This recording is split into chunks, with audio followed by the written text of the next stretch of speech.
Bienvenidos familia de Soy Iglesia.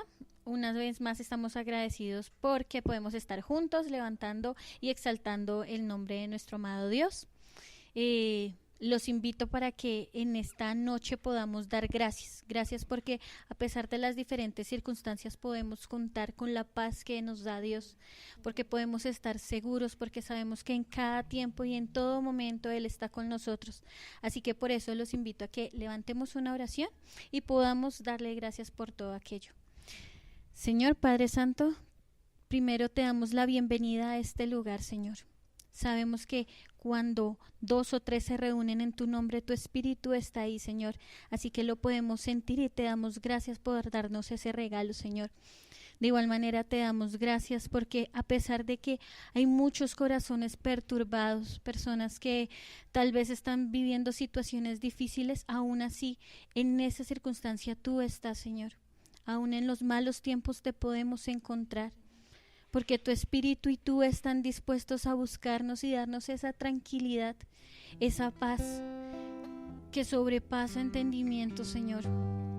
Solamente venimos a ti agradecidos por cada día, agradecidos porque simplemente nos amaste, porque nos recuerdas lo importante y valiosos que somos para ti, Señor.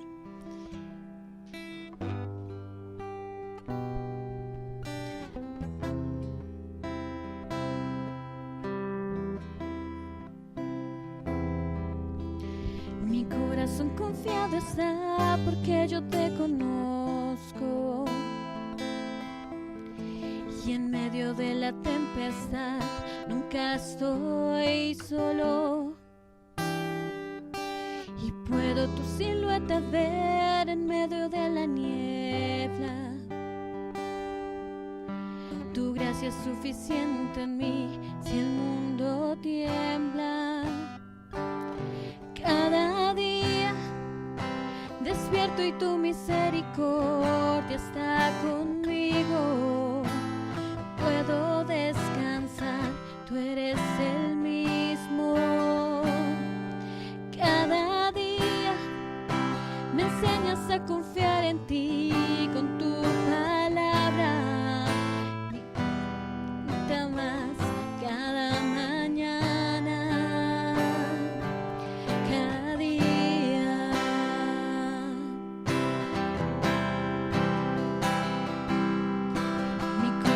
Confiado está porque yo te conozco, y en medio de la tempestad nunca estoy solo, y puedo tu silueta ver en medio de la niebla. Tu gracia es suficiente en mí si el mundo tiembla. Cada día despierto y tu misericordia está conmigo. Puedo descansar, tú eres el mismo. Cada día me enseñas a confiar en ti con tu palabra. Mi fe se aumenta más cada mañana. Cada día despierto y tu misericordia está conmigo. Puedo descansar, tú eres el mismo. Y cada día despierto en ti y en tu palabra. Mi fe se aumenta más cada mañana, cada día.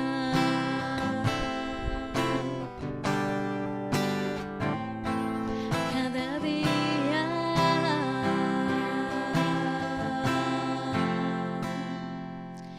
cada día. Así es, Señor, podemos confiar en ti cada día, Señor, porque tu palabra nos recuerda las bendiciones que tienes para nosotros, Señor, porque en todo tiempo estás, Señor.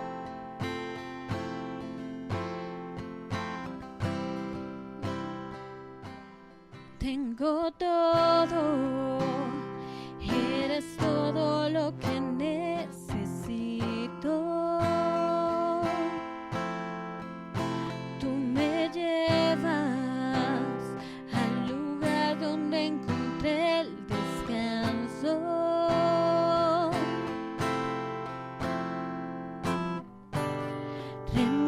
renuevas mis fuerzas, tú guías mis pasos.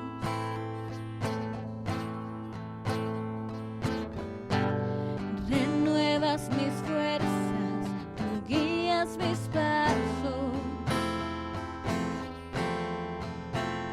Tu amor inagotable es, tu bondad me persigue, te persigo. En tu mesa me diste un lugar, me recibes en casa para siempre.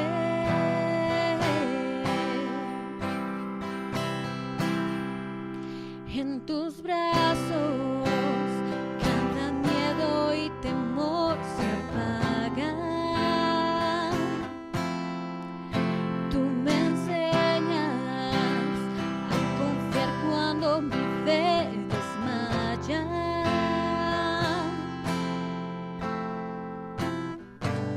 Renuevas mis fuerzas, tú guías mis pasos.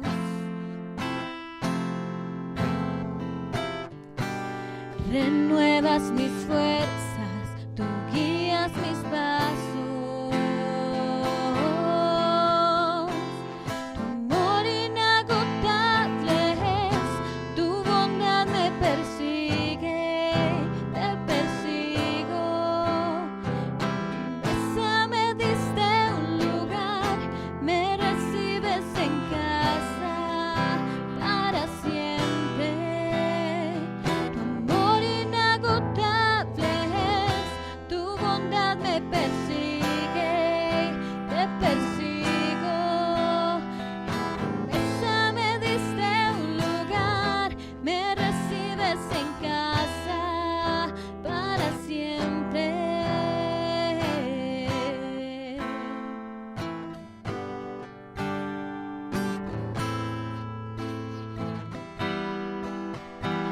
Aunque pase por el valle de la sombra o muerte, ya no temo, yo confío, tú estás conmigo. Y si caigo, no me pierdo, vienes a buscarme. No me olvidas y me encuentras y nunca te rindes. Tu amor inagotable es, tu bondad me persigue, te persigo. En tu mesa me diste un lugar, me recibes en casa para siempre. Tu amor inagotable es, tu bondad me persigue, te persigo. En tu mesa me diste un lugar, me recibes en casa para siempre.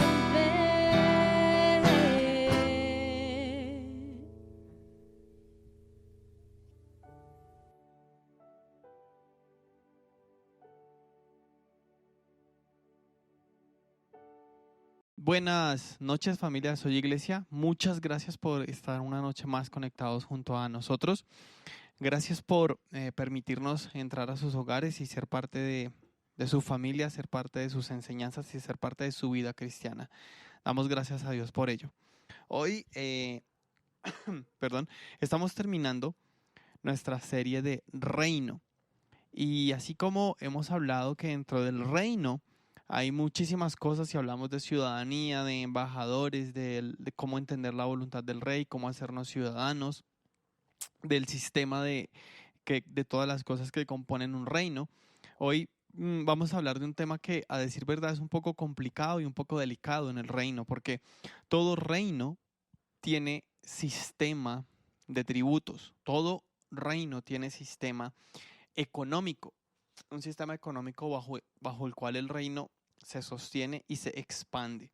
Y hoy vamos a hablar de eso, de nuestros tributos, de cómo se debe manejar el dinero y los tributos y los impuestos dentro del reino, ¿sí? Y sé que es un tema quizá un poco delicado porque hay lugares en donde no se habla, hay lugares en donde quizá este, este tema, hay lugares en donde no lo tocan, pero hay lugares en donde ya lo tocan demasiado y lo toman como el punto central del reino. Y definitivamente el dinero no es el punto central del reino. Es un punto muy importante dentro del manejo del reino, pero no es el punto central del reino, ¿sí? En nuestra serie de ¿y esto qué significa? Hablamos de ese versículo que a veces tomamos que dicen malinterpretado, cuando dicen es que Cristo murió en la cruz, Cristo se hizo pobre para que tú fueras rico. No es así, no es así, ¿sí? Hay le dedicamos toda una enseñanza a la interpretación correcta de ese versículo, que no lo vamos a hacer el día de hoy nuevamente, pero vamos a hablar dentro de nuestra enseñanza de eso, de la parte económica. ¿Sí? Definitivamente dentro del reino deben existir un sistema de tributos, de impuestos y demás mediante el cual el reino se pueda extender a otros. ¿Sí? Y definitivamente hay mucho que hablar. Creo que es una de las enseñanzas con las que más he lidiado porque quiero ser breve, no quiero ser largo y tampoco quiero ser, tampoco quiero perder el foco, quiero ser muy puntual. Entonces voy a tratar de ser lo más rápido posible abarcando muchas posturas y muchos puntos de vista que nos muestra la Biblia para luego terminar en el cual es el punto de vista que tenemos nosotros como congregación, como Soy Iglesia, como iglesia virtual. ¿Listo? Entonces, ¿qué les parece si oramos rápidamente para empezar esta enseñanza? Señor, te damos gracias por este tiempo que nos regalas y gracias por permitirnos estar conectados a pesar de la distancia y aún por medio de la virtualidad. Señor, guíanos a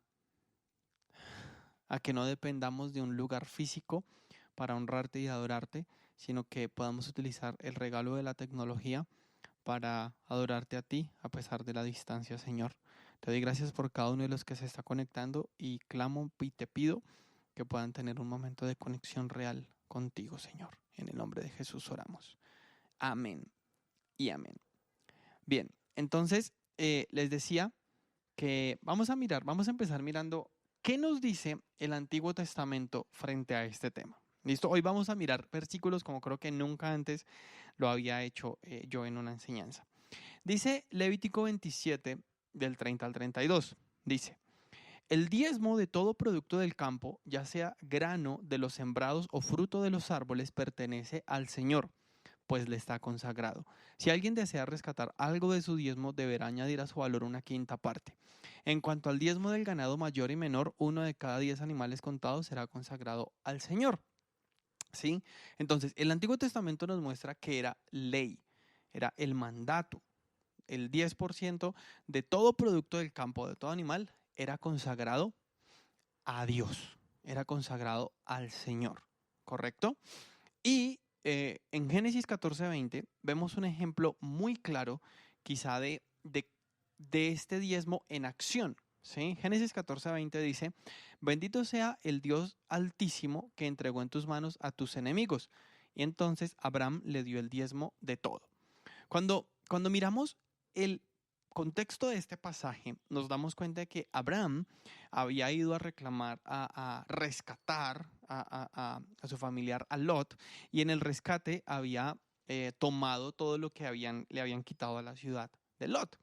Y él viene. Y estas palabras es un diálogo que está teniendo entre Melquisedec y Abraham. Melquisedec era el sacerdote. Y Abraham, en muestra de ese agradecimiento, le dio el diezmo de todo lo que él había tomado. ¿Sí? ¿Por qué dio el diezmo aquí a Abraham? Por agradecimiento. Por agradecimiento de lo que había pasado. ¿Sí? Y más adelante nosotros nos damos cuenta de 2 pasajes más adelante que Abraham le entregó absolutamente todo lo que él había tomado. Entonces, en el Antiguo Testamento nos damos cuenta que era un mandato el diezmar. Era el mandato. El 10% de todo le pertenecía a Dios. ¿Sí? Pero ¿qué se hacía con ese 10%? ¿Para dónde iba ese 10%? Miremos lo que dice Números 18, 21 y 24. Dice, a los levitas les doy como herencia y en pago por su servicio en la tienda de reunión todos los diezmos de Israel. Si los israelitas volvieran a cometer el pecado de acercarse a la tienda de reunión, morirían. Por eso únicamente los levitas servirán en la tienda de reunión y cargarán con la culpa de los israelitas. El siguiente es un estatuto perpetuo para todas las generaciones venideras. Los levitas no recibirán herencia entre los israelitas, porque yo les he dado como herencia los diezmos que los israelitas ofrecen al Señor como contribución. Por eso he decidido que no tengan herencia entre los israelitas. Entonces, ¿para dónde iba ese 10% que toda la nación de Israel daba? Ese 10% iba para los levitas, para los que estaban dedicados a servir en el templo, en el tabernáculo, en ese momento.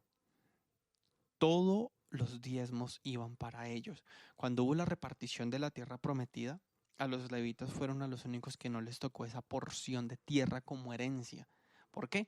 Como lo estamos viendo en este versículo, ellos iban a ser, voy a decirlo así, los dueños del 10% de todo lo que producía la nación de Israel. ¿Y por qué iban a ser los dueños? Porque el trabajo de los levitas era, perdónenme, como lo voy a decir, era trabajar dentro del tabernáculo. Eran ellos los que tenían ese llamado y esa responsabilidad y nadie más la podía hacer. Cualquiera que se acercara a la tienda de reunión, es decir, al tabernáculo, moriría. Entonces nos damos cuenta que el sacerdocio definitivamente vivía ¿de qué? De los diezmos que eran llevados allí al tabernáculo, ¿correcto? Entonces, si nos damos cuenta, como lo hemos visto hasta ahora, ¿el diezmo está establecido bíblicamente en el Antiguo Testamento? Sí, legalmente establecido. Y esa palabra que dice por ahí, estatuto perpetuo, en el versículo 23, tenerla en cuenta. Pero definitivamente hay algunas posturas que dicen que no, que lo que pasa es que en ese tiempo no había una separación de Estado e Iglesia y por eso se debían pagar los impuestos a los sacerdotes. Pero ese era el antiguo pacto. Hay posturas que dicen que ese era el antiguo pacto. Y algunos sostienen que Jesús vino a cambiar el orden específico de eso y que nosotros ya no debemos dar, que nosotros, siendo partícipes del nuevo pacto, ya no debemos dar. Entonces hay personas que sostienen que ya no debemos diezmar. ¿Por qué? Primero ya no estamos bajo el pacto mosaico. Segundo, porque dicen que las ilustraciones de Abraham y Jacob definitivamente son ilustraciones de muestra de agradecimiento, pero no son doctrina, no son norma, ¿sí? Y quizá el tercero y el más que más suena para ellos es que hoy nosotros no tenemos ni levitas ni sacerdotes para que reciban ese diezmo. Entonces nos vamos a encontrar con posturas que apoyan estas tres cosas que les estoy diciendo, en donde van a decir que no es legal, que ya no estamos sometidos, que ya no estamos sujetos a dar el diezmo, ¿sí? Y tengamos esa parte ahí porque yo hoy les quiero mostrar varias posturas y luego les quiero mostrar cuál es nuestra postura como iglesia virtual. Ahora, ¿pero Jesús dijo algo acerca del diezmo? Sí, Jesús dijo algo acerca del diezmo en Mateo 23:23. Dice: «Ay de ustedes, maestros de la ley y fariseos, hipócritas, dan la 10ª parte de sus especias, la menta, el anís y el comino, pero han descuidado los asuntos más importantes de la ley, tales como la justicia, la misericordia y la fidelidad. Miren esta parte, debían haber practicado esto», refiriéndose a los diezmos, «sin descuidar aquello», refiriéndose a los asuntos más importantes de la ley. ¿Correcto? ¿Jesús estaba diciendo que ya no se debía diezmar? No. Jesús les estaba diciendo, así como están como dando la 10ª parte de las especias, no se olviden del corazón de la ley, es decir, de la justicia, la misericordia y la fidelidad. Pero aún así, aquellas personas que sostienen que no debemos diezmar, dicen que, caramba, Jesús en este momento estaba hablando de los diezmos que se debían dar, pero que Jesús en este momento todavía no había establecido el nuevo pacto con su sangre. Entonces que por eso Jesús decían que sí se debía diezmar, porque Jesús no había establecido el nuevo pacto con su sangre. Entonces dicen que no se debe dar el diezmo, ¿sí? Además, dicen que lo realizado eh, con Abraham y con Melquisedec era algo no doctrinal, algo puesto allí. ¿Listo? Pero quienes argumentan que sí se debe dar el diezmo dicen Jesús lo dijo, uno, y dos, lo que pasó con Melquisedec es algo profético y de una importancia trascendental. Y realmente dan una vuelta muy grande diciendo que nosotros estamos sometidos a la orden del sacerdocio de Melquisedec y como Abraham dio el 10% a Melquisedec, entonces usted y yo debemos diezmar, ¿sí? Pero entonces antes, miremos un poco más de lo que nos dice la Biblia acerca del dinero, porque básicamente estamos hablando de dinero, de diezmos, de ofrendas, de nuestro manejo económico. Entonces miremos lo que nos dice la Biblia en cuanto al manejo del dinero y su manejo para poder tener una visión un poco más general. Y la Biblia nos habla bastante de la economía. Y miremos lo que dice Mateo 6:24, que quizás es el primer punto, que dice, nadie puede servir a dos señores, pues menospreciará a uno y amará al otro, o querrá mucho a uno y despreciará al otro. No se puede servir a la vez a Dios y a las riquezas. Entonces, lo primero que nos enseña la Biblia acerca del dinero es que el dinero no puede tomar el lugar de Dios. El dinero nunca puede estar por encima de Dios. Es decir, nunca podemos dedicarle más tiempo o más energía a obtener dinero que a conocer a Dios. Y definitivamente nunca podemos permitirnos tomar decisiones basándonos en el aspecto económico y dejando de lado lo que Dios nos está pidiendo. Es decir, o servimos a Dios y éste nos enseña a manejar nuestras finanzas, o le damos toda nuestra energía o la mayor parte de nuestra energía a obtener más y más finanzas y dejamos que las finanzas nos alejen de Dios. Pero tenga algo claro, el dinero no puede tomar el lugar de Dios. ¿Sí? Lucas 14:33 dice, de la misma manera, cualquiera de ustedes que no renuncie a todos sus bienes, no puede ser mi discípulo.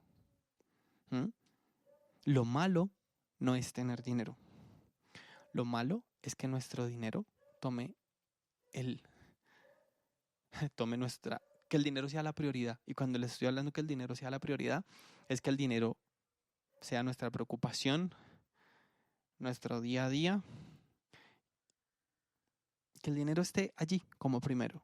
Eso es lo que nos dice la Biblia que no puede pasar. Ahora, el dinero no puede controlar mis emociones. Filipenses 4 del 11 al 13, hablando Pablo dice, yo no digo esto porque yo esté necesitado, pues he aprendido a estar satisfecho en cualquier situación en que me encuentre. Sé lo que es vivir en la pobreza y lo que es vivir en la abundancia. He aprendido a vivir en todas y en cada una de las circunstancias, tanto a quedar saciado como a pasar hambre, a tener de sobra como a sufrir escasez. Todo lo puedo en Cristo que me fortalece. Lo segundo que me enseña la Biblia frente al dinero es que no puede controlar mis emociones. No puede controlar cómo me estoy sintiendo. No puede hacerlo. Cuando esto lo empieza a hacer, está empezando a tomar el lugar que le corresponde a Dios. Miren lo que dice, otra cosa que nos enseña la Biblia acerca del dinero es que con mi dinero yo debo honrar a Dios. Colosenses 1:16 dice, porque por medio de él fueron creadas todas las cosas en el cielo y en la tierra, visibles e invisibles, sean tronos, poderes, principados o autoridades. Todo ha sido creado por medio de él y para él. Miren, yo voy a decir esto, independientemente si debemos o no debemos diezmar, debemos honrar a Dios con todo el manejo de nuestra economía, porque sabemos que todo lo creado es para Él. Independientemente si debamos o no diezmar, voy a poner el punto. Nosotros no debemos decir, listo, fui a la iglesia y doy mi diezmo, ya Señor, aquí está tu parte, yo voy a mirar qué hago con la otra parte y eso a ti no te incumbe. No, no es así. Digamos que en las iglesias, como iglesia, como soy iglesia, a nosotros, más allá de interesarnos solamente su diezmo, nos interesa que usted pueda tener un manejo integral de sus finanzas, que usted con todas las decisiones económicas que tome, honre a Dios. Eso para nosotros es mucho más importante, ¿sí? Ahora, otra cosa que nos enseña la Biblia acerca del manejo de nuestras finanzas es que el manejo de mi dinero muestra mi agradecimiento a Dios. Y miren lo que dice Primera de Crónicas 29:14. Dice, pero ¿quién soy yo y quién es mi pueblo para que podamos darte estas ofrendas voluntarias? En verdad, tú eres el dueño de todo. Miren esta parte que me encanta. Y lo que te hemos dado, de ti lo hemos recibido. ¡Wow! Miren, todo el dinero que usted tiene ha sido dado por Dios. Vuelvo y lo repito. Todo el dinero que usted tiene ha sido dado por Dios. Y lo que me enseña este verso es que yo simplemente le estoy dando a Dios tan solo una parte de lo que Él ya me dio a mí. Entonces, cuando usted hace eso, cuando usted da, cuando usted regresa algo, una parte de lo que ya a usted le dieron, eso no tiene otro nombre más que agradecimiento. Agradecimiento. Entonces, volvemos a hacer la misma pregunta. ¿Debemos o no debemos diezmar? Bueno, vamos a seguir diciendo esto antes de responder esa pregunta. La Biblia nos da la siguiente perspectiva del dar.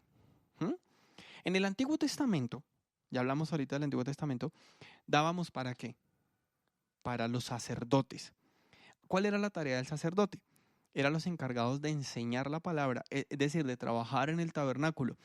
Voy a decirlo así, los sacerdotes eran los encargados de conectar al pueblo con Dios. Y en el Nuevo Testamento, ¿quiénes pasaron a hacer esa tarea?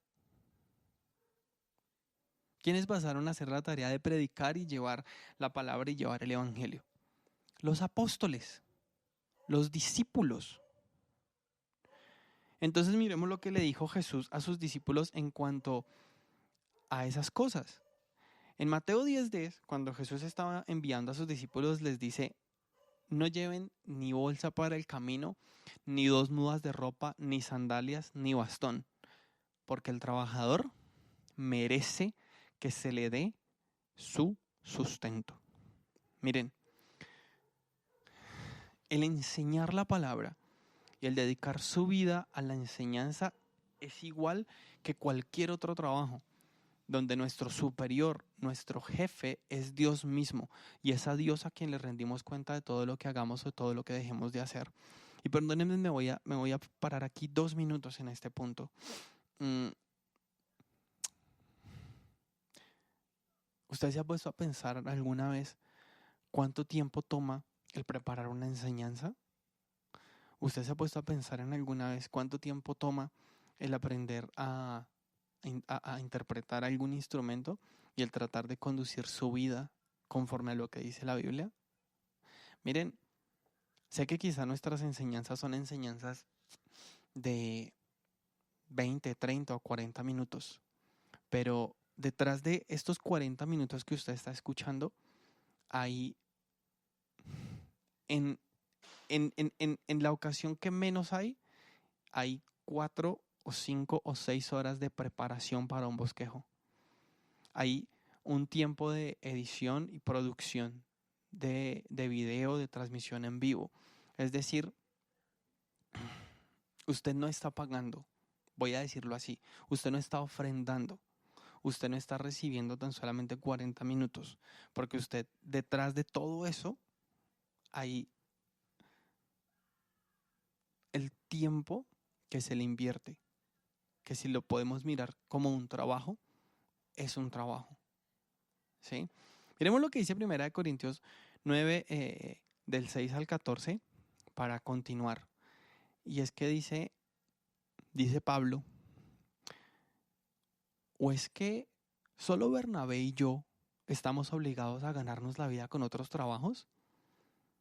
¿Qué soldado presta su servicio militar pagarándose sus propios gastos? ¿Qué agricultor planta un viñedo y no come de sus uvas? ¿Qué pastor cuida un rebaño y no toma de la leche que ordeña? No piensen que digo esto solamente desde un punto de vista humano. ¿No lo dice también la ley? Porque en la ley de Moisés está escrito: no le pongas bozal al buey mientras esté trillando. ¿Acaso se preocupa Dios por los bueyes o lo dice más bien por nosotros? Por supuesto que lo dice por nosotros, porque cuando el labrador ara y el segador trilla, deben hacerlo con la esperanza de participar de la cosecha. Si hemos sembrado semilla espiritual entre ustedes, ¿será mucho pedir que cosechemos de ustedes lo material? Si otros tienen derecho a este sustento de parte de ustedes, ¿no lo tendremos aún más nosotros? Sin embargo, no ejercimos este derecho, sino que lo soportamos todo con tal de no crear obstáculo al Evangelio de Cristo. ¿No saben que los que sirven en el templo reciben su alimento del templo y que los que atienden en el altar participan de lo que se ofrece en el altar? Así también el Señor ha ordenado que quienes predican el Evangelio vivan de este ministerio. Miren, el dedicar la vida a la obra de Dios es un trabajo que a veces realmente no vemos. Como les decía ahorita, el preparar un sermón toma... Uno está masticando el sermón. Uno termina de predicar hoy y ya está en función de la preparación y la predicación de la otra semana, del sermón de la próxima semana. Ahora, no es solamente el sermón. Creo que varios de los que me están escuchando tienen el privilegio de tener ese 1-a-1. Y ese 1-a-1 implica tiempo, implica dedicación, implica preparación. Que cuando varios de ustedes se sientan a preguntarle a sus pastores o se sientan a preguntarle a nosotros en medio de esos 1-a-1, tengo esta duda, que nosotros podamos decir, sí, la respuesta a eso es esta. Y eso se desarrolla con preparación, con lectura, con oración, es decir, esto no es solamente como algunas personas a veces dicen, es que usted debe mandar a su pastor a trabajar. Y es que pastorear no es un trabajo, es un trabajo. Y definitivamente es un trabajo en el que involucramos nuestro corazón al 100%, en donde a veces nos sentimos heridos o hay dolor en nuestro corazón cuando quizá personas a las que consideramos a veces como nuestros hijos deciden simplemente irse o no conectarse más con nosotros. Nos duele, ¿sí? Invertimos nuestra vida al 100% haciendo esto. Y como lo dice Pablo, el obrero es digno de su salario. El obrero es digno de su salario. Pero entonces, ¿debemos dar o no debemos dar el diezmo? Continuamos con la misma pregunta. Miren lo que dice 2 Corintios 9:7. Dice, cada uno dé como propuso en su corazón, no con tristeza ni por necesidad, porque Dios ama al dador alegre. Ahora, entonces, ¿sí debemos dar o no debemos dar el diezmo? Yo quiero quizá que de esta enseñanza se le quede grabada a usted esta frase que voy a decirle en este momento, porque para mí es quizá lo más importante de esta enseñanza. Miren, no interesa si aún está vigente la ordenanza del diezmo o no. Realmente eso no interesa, porque lo que nunca ha sido abolido en medio del pueblo de Dios es el ser generosos y el dar con alegría en nuestro corazón. No interesa si está o no está vigente el diezmo. Usted y yo, como hijos de Dios, en nuestro corazón siempre debemos mostrar gratitud, aún con esa parte económica, mostrando y diciéndole a Dios, Señor, todo es tuyo y aún mis finanzas están rendidas a ti y a tu voluntad. Cuando usted siembra, cuando usted diezma, cuando usted ofrenda, Cuando usted dice, voy a apartar esta parte de mi salario para enviarlo a mi iglesia o a Soy Iglesia para compartirlo con nosotros, usted está ayudando a que muchos otros puedan crecer y creer en esto, porque usted nos permite tener más tiempo para invertirlo aquí, invertirlo en uno a uno con las personas, con cada uno de los que están invirtiéndole tiempo a usted en su uno a uno. ¿Mm? Pero eso también me enseña que nosotros debemos dar donde nos alimentamos y donde realmente nos cuidan. Y es que a veces perdónenme cómo lo voy a decir, es absurdo que usted pretenda que usted vaya y le paguen su salario y que usted llegue con su salario y haga mercado, pero vaya y se lo deje a su vecina. Y luego usted llegue a su casa a pedir que le preparen alimentos. Es decir, a usted le dan, usted lleva su aporte económico al lugar en donde a usted lo cuidan. Usted lleva su mercado al lugar en donde a usted, en donde están orando por usted, en donde se preocupan por usted. Entonces, ese mismo principio aplica quizá para aquellos que dicen, es que yo coloco mi parte económica, pero yo prefiero hacer mercado y dárselo a los pobres antes que dárselo a un pastor en una congregación. Miren, no está mal el darle el mercado a los pobres, no está mal, eso es bíblico y debemos ser generosos con eso.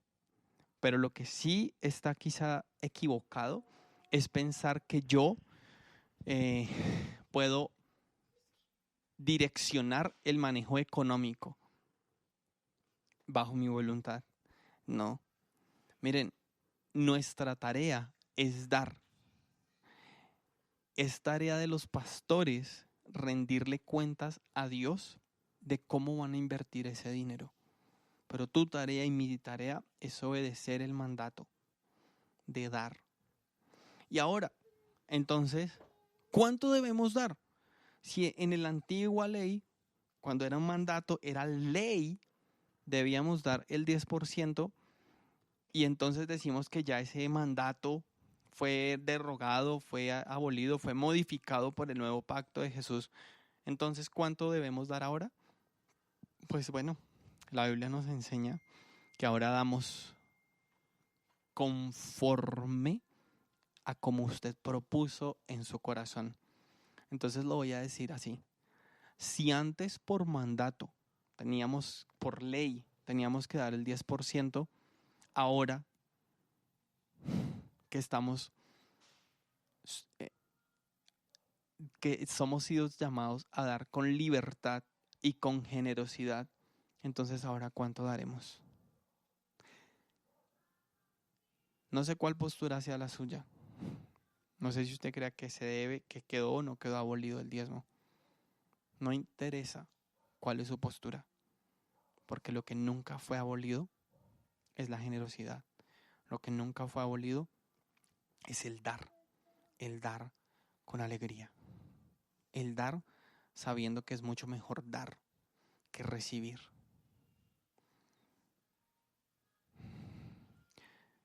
Dios es un Dios de tu parte económica, de tus finanzas. Y con el manejo que tú tomas en tus finanzas, o lo honras o lo deshonras. No sé cómo estés tú honrando a Dios con todo ese trabajo que te ha regalado, con las finanzas que te ha permitido tener. Siempre es bueno sembrar, siempre es bueno decir, creo en lo que están haciendo conmigo y estoy dispuesto a ofrendar, estoy dispuesto a diezmar. Y téngalo por seguro que aquí en Soy Iglesia, todo lo que usted siembra, todo lo que usted diezma, todo lo que usted ofrenda es utilizado para bendecir familias que están en necesidades económicas, y también es utilizado para extender el reino, para evangelizar, para comprar y ayudarnos a mejorar con nuestra parte tecnológica y crecer. extendemos el reino con sus diezmos, extendemos el reino con sus ofrendas y damos a Dios, no porque Dios necesite, sino porque es una manera de ser agradecido. Dios no necesita tu dinero, pero definitivamente tú puedes honrar a Dios con el manejo de tus finanzas. ¿Qué te parece si oramos en este momento por este sermón? Y le damos gracias a Dios por esta palabra, por su palabra. Padre Celestial, te damos muchas gracias por todo lo que tú nos enseñas. Te doy gracias porque tu palabra, Señor, tu palabra me enseña que es muy importante el dar de corazón. Y yo hoy oro por todos aquellos que nos están escuchando. Oro porque definitivamente cada uno de ellos, apartar de todo lo que tú les regalas, para decir, Señor, te honro con esto, te honro con mis diezmos, te honro con mis ofrendas, te honro y estoy contento de honrarte, Señor. Y sabemos que tu palabra tiene una promesa genial, que tú vas a bendecir, que tú vas a traer en abundancia, que tu palabra lo dice, tú amas, tú respaldas, tú bendices al dador alegre, Señor. Tu palabra me enseña que siempre es bueno sembrar, siempre es mucho mejor dar que recibir, porque tú bendices, porque tú cambias nuestra manera de ver la economía y porque las matemáticas tuyas son diferentes a las matemáticas humanas, Señor. En el nombre de Jesús te damos gracias y clamo por el corazón de todos los que me están oyendo, para que puedan aún poner sus finanzas para honrarte a ti, Señor. En el nombre de Jesús oramos. Amén y amén. Familia de Soy Iglesia, les damos muchas gracias por conectarse con nosotros. Gracias por este tiempo. Gracias por todo esto que ustedes permiten que estemos cerca de ustedes. Nos vemos el miércoles en nuestro equipo relacional y nos vemos el próximo sábado en nuestra enseñanza. Y también con los que estamos teniendo nuestros tiempos 1 a 1. Bueno, nos vemos en esta semana y próximamente les vamos a estar comunicando para cuándo quedó aplazado nuestro servicio físico, nuestra reunión presencial. Estamos llegando al tercer pico de la pandemia y no queremos ser imprudentes con eso. Sí, entonces vamos a esperar que quizá se calme un poco todo lo que está sucediendo para poder reunirnos con un poco más de tranquilidad. Que el Señor les bendiga, los queremos mucho. Bendiciones.